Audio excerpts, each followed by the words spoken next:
Joker TV நேயர்களுக்கும் நம்முடைய தமிழர் தற்காப்பு இயக்க நண்பர்களுக்கும் மாயாவியின் அன்பு வணக்கம்.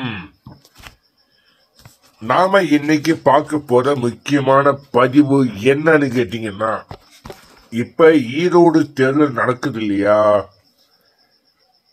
தமிழக மக்கள் ரொம்ப முக்கியமா கவனிக்கணும். இது உங்க உயிர் சம்பந்தப்பட்டது. உங்க ஹார்ட், உங்க இருதயம் நல்லா இருந்தா தான் ரத்தத்தை பம்ப் பண்ணி அனுப்பவும் நீங்க உயிரோடு இருப்பீங்க. அதே மாதிரி உடம்புக்கு எப்படி இருதயம் முக்கியமோ அதே மாதிரி நாட்டுக்கு ஆட்சி, முதலமைச்சர் ரொம்ப ரொம்ப முக்கியம். இந்தியாவுக்கு பிரதமர் ரொம்ப ரொம்ப முக்கியம்.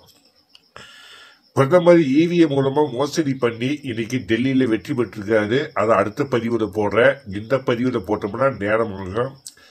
இந்த பதிவு மு.க. ஸ்டாலின் ஐயாவுக்கு உரியது.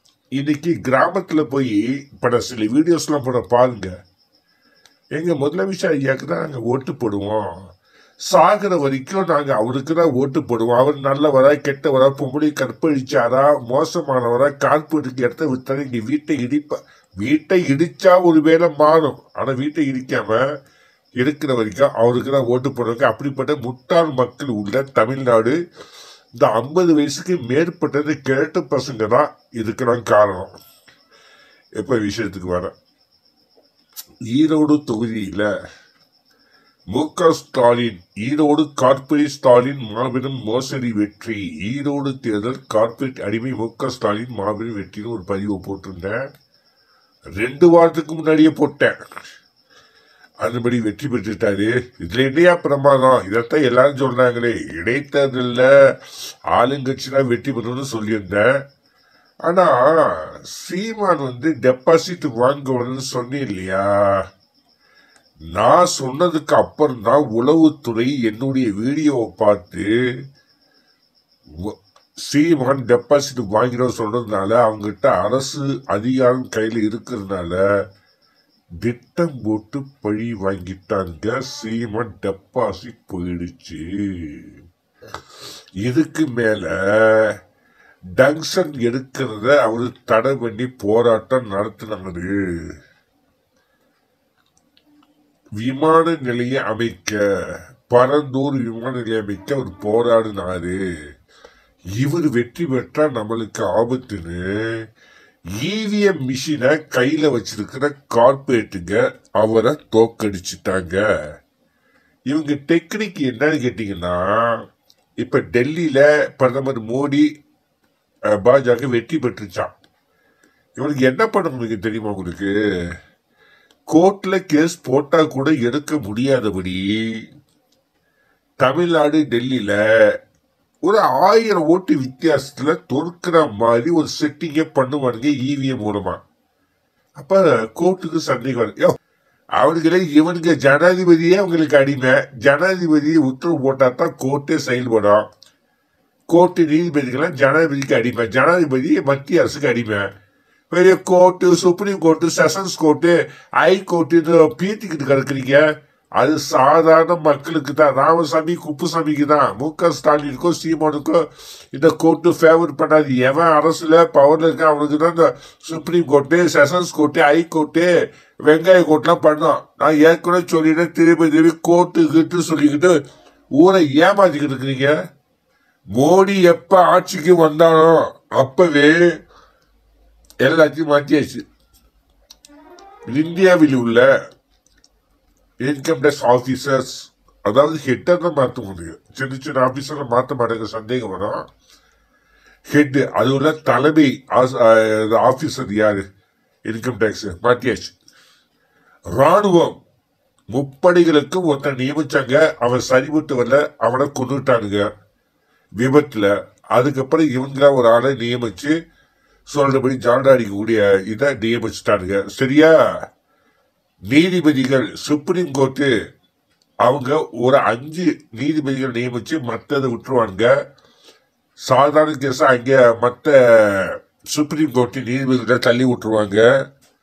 அவங்க சம்பந்தப்பட்ட முக்கியமான இந்த இவிஎம் தடை பண்ணணும், ஆட்சியை கலைக்கணும், ஓட்டு எண்ணிக்கையில மோசடி நடக்குது அப்படின்றது மட்டும் அவங்க நியமிச்ச நீதிபதிகிட்ட கேஸ கொடுத்துருவானுங்க. அவங்க அவங்க என்ன சொல்றாங்க அது மாதிரி தீர்ப்பை சொல்லி மூஞ்சில கரிய பூசிடுவானுங்க. நீ போராடவே முடியாது. நீதிமன்றம் சொல்ல சாக வேண்டியதுதான். நீதிமன்றம் என்பது சாதாரண ராமசாமி குப்புசாமிக்கு மட்டும்தான்.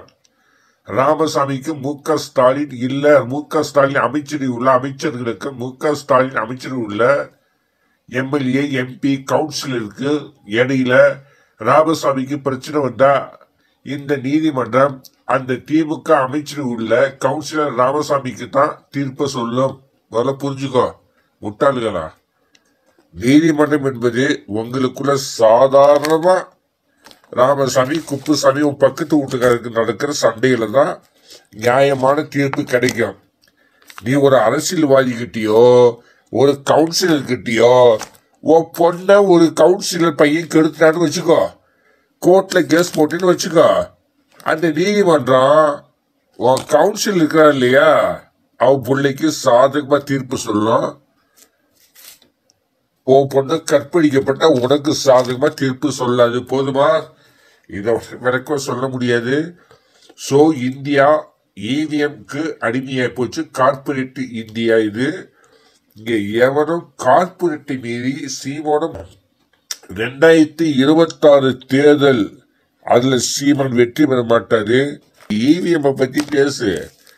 இவிஎம் ஒழிக்கணும், இவங்க ஜெயிக்க வைக்கிறாங்க. இப்ப பத்தியா டெல்லியில 10 வருஷமா ஆட்சியில இருந்த அரவிந்த் கெஜ்ரிவால் தோத்து போயிட்டாரு.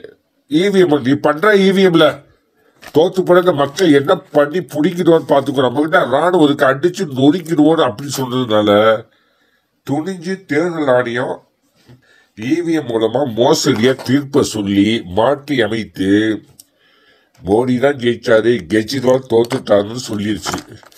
கெஜ்ரிவால் ஒரு முட்டா பையன். ஜெயிக்கும் போதே டெல்லியில இருக்கிற அமைச்சர்கள் எல்லாத்தையும் தன்னுடைய கைப்பிடிக்குள்ள கொண்டு வராங்க. இந்த மாதிரி ஏமாறிய இருந்து இப்ப விட்டுட்டாரு. இனிமே இந்தியா கார்பரேட்டுகளுடைய அடிமை, இவிஎம் அடிமை இந்தியா. அதுதான் இனி எவனுங்க. இனி மாசம் 3 மாசம் வரை பெட்ரோல் விலை ஏறும், ஜிஎஸ்டி வரி ஏறும். வரி கட்டு சாவுங்கடா நாய்களா. யாரு? பொதுமக்களுக்கிட்ட தான் சொல்றேன். இதுக்கு ஒரே ஒரு வழிதான் இருக்கு. நீங்க வெகுண்டு எழுந்து மோடியே ஓடு, கார்பரேட்டில ஓடு, எல்லாம் அடிச்சு நொறுக்கி இவனுக்கு இந்த உலகத்தை இந்த இந்தியா விட்ட ஓடணும். மோடி, அமித்ஷா, ஸ்டாலின், அந்த இருக்கிற உத்தரப்பிரதேச யோகி ஆதித்யநாத் எல்லாம் அவனை ஓடணும். அப்படி செஞ்சாதான் இந்தியா வெற்றி பெறும். வேற வழியே இல்லை. சீமான் என்ன பெரியமான மாதிரி 1000 பேர் வந்தாலும் இனி இந்தியாவை தமிழ்நாட்டை காப்பாற்ற முடியாது. ஏன்னா இவிஎம் இருக்கு, எலக்ட்ரானிக் ஓட்டிங் மிஷினு.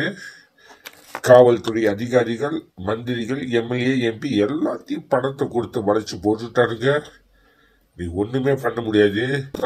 என் தம்பி அவங்க சொல்றபடியா நான் சொல்றேன். பல சொன்னாலும் மக்கள் யோசிக்க மாட்டாங்க. நாளைக்கு ஒரு ஃபுல்ல குத்து சீமான அடிச்சு கொள்றானா கொண்டுருவானுங்க இந்த முட்டாள் மக்கள். புரியுதா?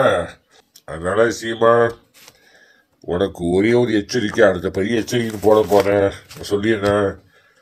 நீ புலிவாடை பிடிச்சிட்ட. புலிவால் யார் தெரியுமா? நீ வன்னி புலி, வெங்காய புலியெல்லாம் சொல்லிக்கிட்டு பீத்திக்கிட்டு கிடக்காது. அது வாய் சவடாலுக்கு தான் இது. உன் மேல 100கணக்கான கேஸ் இருக்கு. ஜெயலலிதா கிட்ட ஒரே ஒரு கேஸை போட்டு சாவடிச்சு புதைச்சு குழிய மூடிட்டானுங்க ஜெயலலிதாவை. சரியா? நீலாம் அவங்களுக்கு சுண்டக்கா, நீலாம் ஒரு கொசு. நீ சீமான் 100க்கு மேல வழக்கு இருக்கு. தமிழ்நாடு சட்டமன்ற தேர்தல் 2026 மு.க. சீமானுக்கு எச்சரிக்கைன்னு அந்த பதிவு போட போறேன். எங்களுடைய பதிவை பார்த்த திமுக சீமான் எப்படி டெபாசிட் வாங்கிடுவாருன்னு பார்த்துருவோம் அப்படின்ட்டு பணத்தை கொடுத்து தேர்தல் அதிகாரிகள் மூலமா உடைய டெபாசிட் இழக்க வைத்து விட்டார்கள். இது மனித சக்திக்கு உட்பட்டது. அதனால் நீ டெபாசிட் இழந்துட்ட, நீ உஷாரா இருந்திருக்கணும். இவிஎம் ஒழிச்சாதான் நீ ஜெயிக்க முடியும். 2026 தேர்தலில் ஒரு 5 எம்எல்ஏ ஒரு 5 எம்எல்ஏ ஜெயிக்கணும், நீ ஒரு 5 இதாவது நீ ஜெயிக்கணும். ஜெயிக்கலைனா நீ இப்ப உன் மேல உள்ள 100க்கு மேற்பட்ட கேசுகள் மூலம் நீதிபதிகள் அவங்க ஆளா இருக்கிறதால இந்த 2026 தேர்தல் வரைக்கும் தான் நீ சுதந்திரமா நடமாட முடியும். 2026 தேர்தல்ல நீ ஒரு எம்எல்ஏ கூட ஜெயிக்கல அப்படின்னு வச்சுக்கேன், இருக்கிற ஜெயலலிதா மாதிரி இருக்கிற கேஸ்ல 1 வருஷம் ஜெயில் தண்டனைன்னு போட்டாலும் 100 கேஸுக்கு மேல இருக்கு. 100 வருஷம் வாயிலே முடிஞ்சு போயிடும்.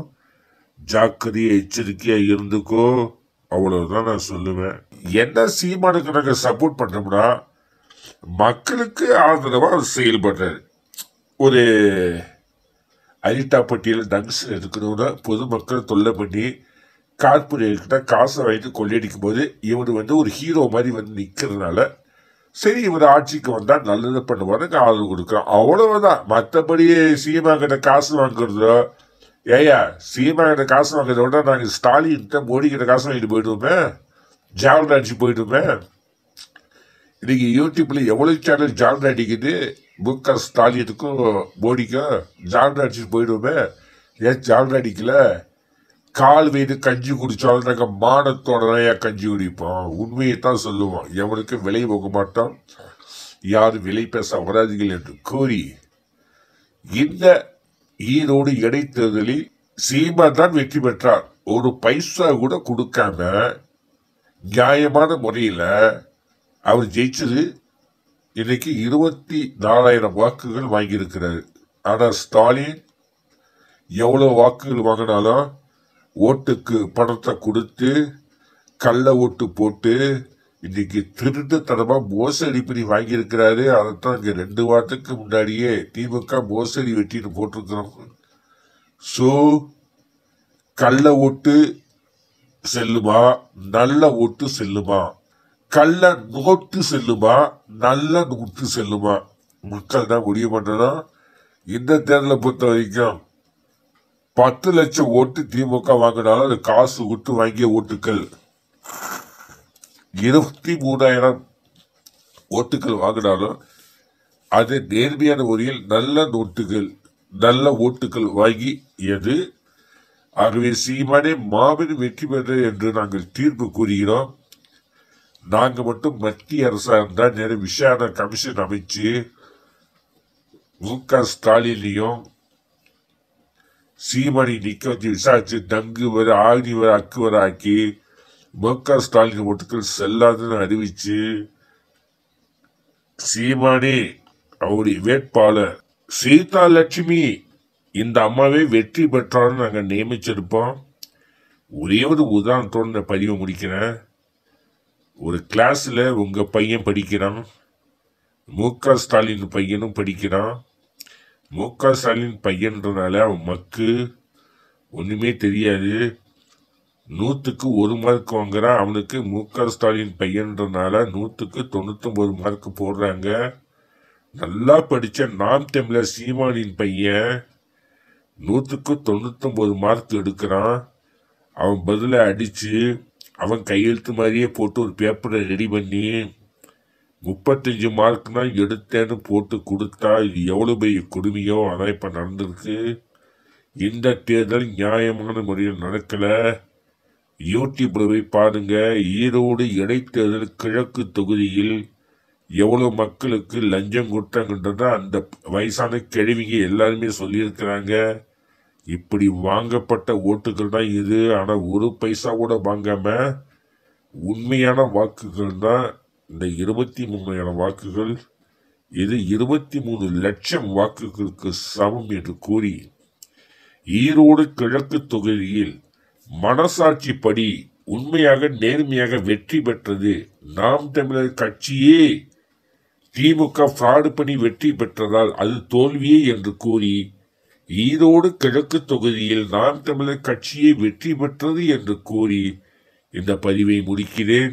இந்த 2026 ஒரு 5 எம்எல்ஏவை ஜெயிக்கலன்னு வச்சுக்கீங்க, உன்னைய சூத்தா மட்டையிலேயே மண்டையில அடிச்சு ஒரு ஜெயில போட்டு கொண்டுருவானுங்க உன்னைய. யாரு? திமுக. ஒழுங்கா 5 எம்எல்ஏ ஜெயிக்கிறத பாரு. 2026 எந்த தலைவரை பத்தி பேசாத. உங்க வீடு இடிக்கப்படுதா? நாங்கள் காப்பாற்றிக்கிறோம். வரிச்சுமையில் பாதிக்கப்பட்டிருக்கல, நாங்கள் காப்பாற்றிக்கிறோம் அப்படின்னு இப்ப என்ன நடக்குதோ அதை பத்தி பேசு. ஈவிஎம் ஒழிக்காத வரைக்கும் இந்தியா சுதந்திரம் அடையாது. ஈவிஎம் அடிமைதான் இந்தியா. இந்தியாவை ஈவிஎம் ஆட்சி செய்கிறது. அந்த ஈவிஎம்ஐ வைத்திருக்கக்கூடிய கார்பரேட்டுகள் இந்தியாவை ஆட்சி செய்கிறார்கள். அரசியல்வாதிகள் அவர்களுக்கு அடிமையாக இருக்கிறார்கள் என்ற செய்தியை கூறி இந்த பதிவை நான் முடிக்கிறேன். நன்றி, வணக்கம்.